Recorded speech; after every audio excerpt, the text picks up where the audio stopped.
पुण्यात्माओं, इतना अज्ञान ग्रहण कर लिया हमने, जहाँ भी हम जाते हैं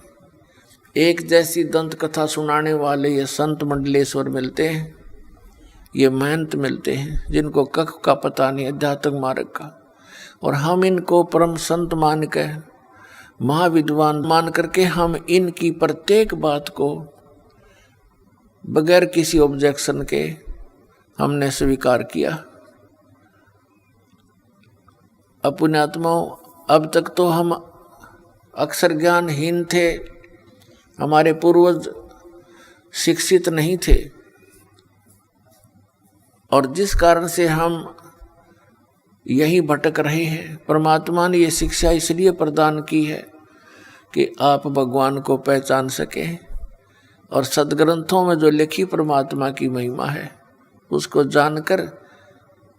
दृढ़ निश्चय कर सके कि सचमुच हम जो कर रहे हैं ये सही है, और भगवान कबीर है, परमेश्वर कबीर जी ही अल्लाह हैं, गॉड हैं, रब हैं, वास्तव में यही परमात्मा है, सर्व सृष्टि रचनहार, और यही मोक्ष देते हैं,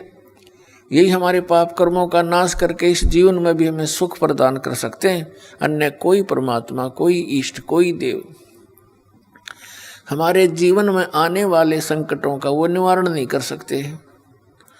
उदाहरण के तौर पर जैसे हम श्री कृष्ण जी की महिमा सुना करते थे कि उन्होंने सुदामा जी का महल बना दिया, फिर हम सुना करते थे कि श्री कृष्ण जी ने मोर ध्वज राजा के पुत्र ताम्र ध्वज को आरे से चिरवा कर,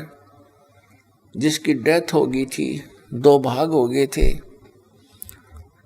और उसको जीवित कर दिया। हम इन कृष्णों को देखकर इनको भगवान माना करते थे,